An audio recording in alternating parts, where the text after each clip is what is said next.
Hi అండి. అందరు ఎలా ఉన్నారు? నేను మీ లక్ష్మిని. ఇది ఇంకొక మార్నింగ్ రొటీన్ అండి. నా వ్లాగ్స్లో మార్నింగ్ రొటీన్ అనేది లేట్ అయిపోయింది. సో ఇంకొక వ్లాగ్ అయితే నేను షూట్ చేశాను. సో యాజ్ యూజువల్గానే మార్నింగ్ లేచిన తర్వాత పాప అయితే స్కూల్కి వెళ్ళిపోయిందండి. 6:30కి వెళ్ళిపోయిన తర్వాత నా రొటీన్ అనేది స్టార్ట్ అయ్యింది. ఈరోజైతే మొత్తానికి క్లీనింగ్ అయితే పాప వెళ్ళిన తర్వాత ఒకసారి చేసేసుకుంటాను. తర్వాత మళ్ళీ లంచ్కి ఏం కావాలి, మళ్ళీ బ్రేక్ఫాస్ట్కి అన్నది కూడా చూసుకుంటాను. సో ఇప్పుడైతే నేను ఇదిగోండి టమాటాలు ఇవన్నీ తీస్తున్నాను. ఎందుకంటే నేను పూరి కర్రీ కోసం అని చెప్పి, అలాగే లంచ్ బాక్స్లో కూడా ఒకటేసారి కర్రీ ప్రిపరేషన్ అది చేసేద్దామని చెప్పి తీసుకున్నానండి. సో రైస్ అయితే పెట్టేశాను. మార్నింగ్ లేచిన తర్వాత అయితే 6:30 ఆ టైంకి అయితే లేస్తాను. లేచిన తర్వాత అయితే పాప వెళ్ళిన తర్వాత మళ్ళీ ఒకసారి అన్నీ క్లీన్ చేసుకొని మళ్ళీ లంచ్ బాక్స్కి అయితే మళ్ళీ స్టార్ట్ చేసుకుంటాను. మనం ఎప్పుడైనా సరే వెంటనే క్లీన్ చేసేసుకొని మనకి కిచెన్ పొయ్యిరా అంతా కూడా తర్వాత మళ్ళీ లంచ్ బాక్స్ మనం ప్రిపరేషన్ స్టార్ట్ చేసామంటే కొంచెం మనకి మంచిగా అనిపిస్తుందండి. ఆ పొయ్యిరాయి దగ్గర కానీ అదంతా కూడా క్లీన్గా ఉంటే. సో నేను అదే చేస్తాను. నెక్స్ట్ వచ్చేసి ఇక ఆటోమేటిక్గా ఒకదాని తర్వాత ఒకటి చేసుకుంటూనే ఉంటాను. ఇక్కడ కటింగ్ స్టార్ట్ చేసే ముందే నేను ఆల్రెడీ కుక్కర్ కూడా మళ్ళీ పొయ్యి పెట్టేసుకున్నాను. ఇది బంగాళదుంప టమాటా గ్రేవీ కర్రీ అండి. ఇది కుక్కర్లోనే డైరెక్ట్గా వండేస్తాను. ఇంకా బంగాళదుంపలు ఏమి నేను బాయిల్ చేయకుండా జస్ట్ గ్రేవీ కర్రీ అన్నది వండుతున్నాను. సో అందుకని ముందు అది హీట్ అయ్యి మళ్ళీ ఆయిల్ పోసి ఆయిల్ కూడా హీట్ అయ్యే లోపు అయితే నేను ఆనియన్స్ కట్ చేసేసుకుంటాను. సో కట్ చేసుకొని ఒక ప్లేట్లో పెట్టుకొని ఇలా ఏం చేయను అనమాట, డైరెక్ట్గా వేస్తూనే ఉంటాను.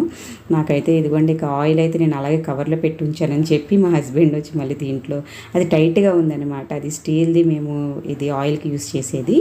సో అదైతే ఇక ఆయన వచ్చారు కదా, ఇక తీసి ఓపెన్ చేసి అయితే పోస్తున్నారు. నేనైతే అలా కవర్లో పెట్టి ఉంచేసాను, నాకు రాక అది ఓపెన్ చేయడానికి.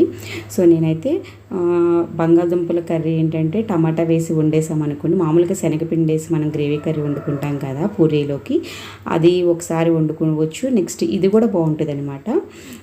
అంటే శనగపిండితో కన్నా మనం మామూలుగా గ్రేవీ గుజ్జు కూర అనేది కుక్కర్లో వండుకుంటే మనకి ఎక్కువ వస్తుంది. సో కంటెంట్ అనేది అందుకని చెప్పి నేను కుక్కర్లోనే ఇది బంగాళదుంపల గ్రేవీ కర్రీ అయితే వండుతున్నాను. ఇది చూసారా, వ్యాలంటైన్స్ డేకి మా హస్బెండ్ ఇచ్చారనమాట. ఇది సెకండ్ డే, అంటే నిన్న వ్యాలంటైన్స్ డే నెక్స్ట్ డేది అనమాట. ఇది నేను షూట్ చేసిన వ్లాగ్. అది నేను ఒక జార్లో అయితే అలా స్టోర్ చేసి పెట్టుకున్నాను. అది చూసి కూడా కమెంట్స్ చేసి మా హస్బెండ్ ఇలా దాచుకున్నావు మంచిగా అని చెప్పేసి అని వెళ్ళారు. నేనైతే అది అలా అంటే ఎన్నో రోజులు ఉండదు, అది వాడిపోతుంది కదండి. కానీ వాటర్లో ఉంచితే కొంచెం ఫ్రెష్గా ఒక 2-3 డేస్ అయినా ఉంటుంది కదా.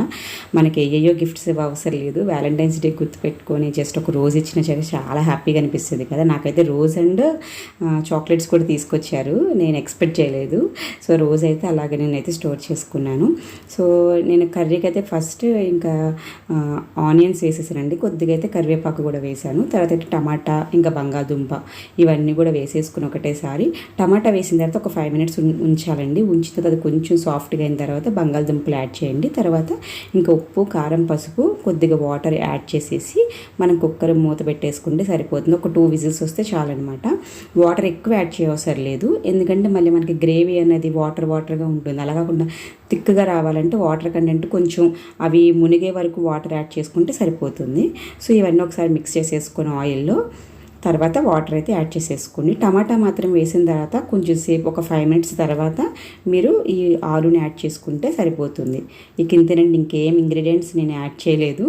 జస్ట్ ఆనియన్, టమాటా, అలాగే ఇదిగోండి బంగాళదుంప ముక్కలు ఇవి యాడ్ చేసిన ఉప్పు, కారం, పసుపు అన్నీ అందరికీ తెలిసినాయి కదా. అవన్నీ యాడ్ చేసేసి కుక్కర్ విజిల్ అయితే పెట్టేసుకోవడమే. మనకి త్వరగా అయిపోతుంది అనమాట. కుక్కర్లో ఏ కర్రీ వండినా సరే మనకి టైం ప్రాసెస్ తెలియదు, మార్నింగ్ టైం మెయిన్గా. సో నేనైతే ఇదే కర్రీ ఇక బాక్స్కి కూడా పెట్టేద్దామని లంచ్ బ్యాగ్కి పెట్టేసుకున్నాను. చూసారా, ఒకదాని తర్వాత ఒకటి అయిన వెంటనే మళ్ళీ క్లీన్ చేసుకుంటాను. ఒకటైతే నేను క్లాత్ పక్కన పెట్టుకుంటాను సపరేట్గా. సో నేను ఆల్రెడీ మార్నింగే నేను చపాతీకి కలిపేసి ఉంచుకున్నాను. పాపకి ఆల్రెడీ వేసి పెట్టేశాను అనమాట. పాపకి వేరే కర్రీ టమాటా కర్రీ చేసి తనకి పూరి అయితే పెట్టేశాను. తనకి పూరి పెట్టలేదండి, చపాతీ పెట్టాను. సో మాకైతే ఇప్పుడు పూరీలు చేసుకుంటున్నాను. సో మార్నింగ్ ఆయిల్ ఫుడ్ ఎందుకులే అని చెప్పేసి పాపకైతే చపాతీ చేసి పెట్టేశాను. అప్పుడప్పుడైతే పూరి కూడా పెడతాను. సో మోస్ట్లీ చపాతీ పెడతానమాట. సో ఈరోజు చపాతీ పెట్టాను పాపకి. ఇంకా మాకు మళ్ళీ స్టార్ట్ చేసుకుంటున్నాను. ఇంకా నేనైతే ఇలాగ రౌండ్గా చేసేసుకుని మిగిలినది అయితే ఇలాగ స్టోర్ చేసేసుకుంటా వెంటనే ఫ్రిడ్జ్లో. నాకు ఎన్ని కావాలో అన్నీ నేనైతే పూరికి సంబంధించినవి ఉండలన్నీ పక్కన పెట్టేసుకున్నాను. నాకైతే ఎక్కువ బ్రేక్ఫాస్ట్ అయితే ఇడ్లీ దోశ ఉంటాయండి. ఈ 5 days అయితే నేను ఎక్కువగా ఈ పూరి కానీ ఇంకా చపాతీ కానీ ఏం చేసినా సరే సాటర్డే సండే చేస్తాను. కానీ ఈరోజు అయితే ఇక మా హస్బెండ్ కూడా అడిగారని చెప్పి నేను ఇంకా పూరికి అయితే స్టార్ట్ చేశాను. ఎందుకంటే మార్నింగ్ టైం మనం ఇలాంటివన్నీ కొంచెం టైం ఎక్కువ పడుతుంది కదా, సో అందుకని చెప్పేసి నేను త్వరగా అయిపోయి బ్రేక్ఫాస్టే మండే టు ఫ్రైడే వరకు అయితే నేను సెట్ చేసేసుకుంటాను. సో అవైతే నేను మనకి ఇడ్లీ కానీ దోశ కానీ లేదంటే ఒకరోజు టమాటా బాత్ అని ఒకరోజు పులిహోర అని ఇలాగ 5 days అయితే ఇలా ఈక్వల్గా అయితే ఏదో ఒక ఐటమ్ అయితే చేసేస్తాను బ్రేక్ఫాస్ట్కి. సో మ్యాక్సిమం ఇలాంటి అయితే మనకి వీకెండ్స్ అయితే మనకు మంచిగా అనిపిస్తుంది. సో ఈ రోజు అయితే ఇది కూడా చేస్తున్నాను. ఇది చూసారా, మనకి పూరీలు కూడా మంచిగా సాఫ్ట్గా రావాలంటే మనము పిండి కలుపుకునేటప్పుడేనండి కొంచెం ఆయిల్ అయితే మీరు కంపల్సరీ యాడ్ చేయండి. ఆయిల్ యాడ్ చేసి సాల్ట్ ఆయిల్ ఆ రెండు యాడ్ చేసి జస్ట్ నార్మల్ వాటర్తో చక్కగా మనం డవ్ అనేది ప్రిపేర్ చేసుకుంటే సరిపోతుంది. సో ఫస్ట్ అయితే నేను దేవుడి కోసం అని చెప్పి కొంచెం చిన్న చిన్న పూరీలు అయితే తీసి పక్కన పెట్టుకుంటున్నాను. అంటే ఈరోజు థర్స్డే అనమాట, అందుకని చెప్పేసి ఇంకా బాబాకి పెడదామని చెప్పి ముందైతే దేవుడికి ఒక 3 పూరీలు అయితే పెట్టేసుకుంటున్నాను. ఇంకా టైం అయితే మార్నింగ్ టైం కదా, కొంచెం టైం సరిపోవట్లేదు అనమాట. ఈరోజు ఇక మా హస్బెండ్ 9కి వెళ్ళిపోవాలన్నారు. సో నేనైతే ముందైతే ఇవి చేసేసుకుంటున్న పూరీలన్నీ కూడా ఇక ఆయన వచ్చి హెల్ప్ చేస్తానన్నారని చెప్పి ఏంటంటే ఇక మా హస్బెండ్ కూడా మొత్తం రెడీ అయిపోయి ఇంకా బ్రేక్ఫాస్ట్ అవ్వలేదంటే కిచెన్లోకి వచ్చి కంపల్సరీ హెల్ప్ చేస్తారండి. మా బాబు కనుక విసిగించకుండా ఉంటే కనుక ఆయన కంపల్సరీ వచ్చి హెల్ప్ చేస్తారు. ఇప్పుడైతే మా బాబు అయితే ఆడుకుంటున్నాడు, అందుకని చెప్పి ఇంకా ఈయన కూడా వచ్చి అయితే ఇక్కడ నేను పూరీలు చేయడం అయిపోతుంది. సో ఆయన అయితే వేపుతున్నారు ఆయిల్లో. సో ఏంటంటే ఈ విధంగా మనకి హెల్ప్ చేసే వాళ్ళు ఉన్నా కూడా మనకి చాలా త్వరగా అయిపోతాయి పనులన్నీ. సో నేను కూడా మార్నింగ్ టైం మ్యాక్సిమం కూడా ఇక మా హస్బెండ్ హెల్ప్ అయితే తీసుకుంటానండి. ఈరోజు అయితే నాకు ఈ పూరీలతో పాటు నాకు లంచ్ అయిపోయింది, అలాగే కర్రీ కూడా ఆల్రెడీ ప్రిపేర్ చేస్తాను కదా, ఇది కూడా అయిపోతుంది. మనకి పిల్లలు ఉన్నప్పుడు అండి మనం ఎంత ఫాస్ట్గా చేసుకుంటే డే టైము అంత మంచిగా అనిపిస్తుంది మనకి టైం అంతా. సో నేనైతే నా చేయనది కొంచెం చాలా ఫాస్ట్గానే వెళ్తూ ఉంటుంది పనులు చేసేటప్పుడు. అంత అంటే ఏంటంటే కొంచెం మెల్లమెల్లగా చేయడం ఇలా ఏముండదు, ఒకటేసారి చేసేసుకుంటాను పని అంతా, అప్పుడు ఆరామ్సే కూర్చుంటాను అనమాట. సో అయిపోయింది బ్రేక్ఫాస్ట్ అయితే మా హస్బెండ్కి అయితే పెట్టేసి ఇచ్చేసాను. రిమైనింగ్ నేను కాలుస్తానని చెప్పి ముందు ఆయన అయితే తినడానికి అయితే పంపించేశాను బ్రేక్ఫాస్ట్ తినమని. సో రిమైనింగ్ అయితే నేను వేస్తున్నాను. ఈయన బ్రేక్ఫాస్ట్ చేసి కొద్దిగా టైం ఉంటుంది, ఆ లోపు అయితే నేను లంచ్ బాక్స్ అయితే నేను ఆ లోపే పెట్టేస్తాను అనమాట, లంచ్ బాక్స్ కూడా. సో నాకు ఎలాగో అలవాటు అయిపోయింది కాబట్టి అన్నీ కూడా చక్కచక్క చేసేసుకుంటున్నాను. పిల్లలు ఉన్న వాళ్ళు మాత్రం కంపల్సరీ మీరు మార్నింగ్ టైమే ఎంత లేజీగా ఉన్నా సరే కొంచెం ఓపిక తెచ్చుకొని మార్నింగ్ టైం చేసేసుకోండి మీ హస్బెండ్స్ ఆఫీస్కి వెళ్ళే లోపే. సో మీకు తర్వాత టైం అంతా కూడా చాలా ఎక్కువ ఉందనిపిస్తుంది. అప్పుడు పిల్లలకి ఏదైనా ఫుడ్ మనం కొత్తగా కావాల్సింది చేసుకోవచ్చు, వాళ్ళని చూసుకునే టైం ఉంటుంది, మనం పర్సనల్గా మన గురించి కేర్ తీసుకునే టైం ఉంటుంది. సో ఇదంతా కూడా కంపల్సరీ ఉంటుందన్నమాట. సో ఎవరికైనా సరే నేను అదే చెప్తాను, డే టైం ప్రిఫర్ చేయండి. సో నా ఎవ్రీ వ్లాగ్లో కూడా నేను చెప్పేది అదే, మార్నింగ్ మీ పనులన్నీ చేసేసుకోండి అని చెప్పి. నెక్స్ట్ వచ్చేసి లంచ్ బాక్స్ అయితే ప్యాకింగ్ చేసేస్తున్నానండి. ఇదే కర్రీ అయితే పెట్టేశాను. తర్వాత ఏంటంటే ఇది మార్నింగ్ కోసమే వండాను అని మా హస్బెండ్కి పెట్టాను. తర్వాత నాకు బాబుకి అయితే మా పాపకి దాల్ అంటే పప్పు వండుకుంటాను అనమాట. తర్వాత ఒకవేళ కర్రీ సరిపోతే ఓకే, లేదంటే తర్వాత ఏదైనా పిల్లలు తినే కర్రీ అయితే నేను వండుకుంటాను.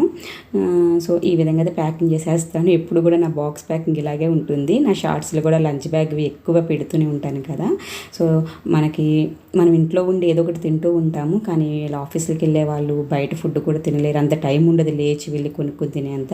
కాబట్టి నేను పెట్టే ఫుడ్ ఏదైతే ఉంటుందో అదంతా కూడా కొంచెం వాళ్ళు ఓపెన్ చేసిన వెంటనే వాళ్ళకి తినాలనిపించే విధంగా పెడతానండి. సో ఫస్ట్ అయితే నేను పచ్చడి కంపల్సరీ వేస్తాను, ఏ పచ్చడి ఉంటే ఆ పచ్చడి, దాంట్లో కొంచెం నెయ్యి అయితే యాడ్ చేస్తాను. ఇప్పుడైతే ప్రెసెంట్ పండుమిరపకాయ పచ్చడి తాలింపు పెట్టాను అనమాట, అది వేసాను. లేదంటే రోటి పచ్చడి ఉంటే రోటి పచ్చడి ఏదో ఒకటైతే పెడతాను. దాంతోపాటు కర్రీ పెరుగు ఇలాగన్నీ పెడతానమాట. నెక్స్ట్ స్నాక్స్ కూడానండి, ఎందుకంటే వీళ్ళు మార్నింగ్ వెళ్తారు నైట్కి వస్తారు కదా ఇంటికి, మన స్నాక్స్ కూడా పెడితే వాళ్ళకి తినాలనిపించినప్పుడు ఎప్పుడైనా ఓపెన్ చేసుకుని తింటారు. ఏంలా కొంచెం ఇంట్లో ఉన్న ఆడవాళ్ళు అయితే కొద్దిగా ఓపికగా మన లంచ్ బ్యాగ్ అనేది ప్యాకింగ్ చేస్తే మనకి వాళ్ళు ఆఫీస్లో ఉన్న వాళ్ళకి కూడా హ్యాపీగా అనిపిస్తుందండి. సో ఇదైతే స్టార్ ఫ్రూట్ అనమాట. చూసారా, ఇది మా ఇంటి ఎదురుగా ఉంది చెట్టు, ఇది స్టార్ ఫ్రూట్. సో అదే మా హస్బెండ్ తెచ్చుకున్నది, కట్ చేశారు. అది కూడా అయితే పెడుతున్నాను, వాళ్ళకి బ్రేక్ టైం ఉంటుంది కదా తింటారని చెప్పేసి.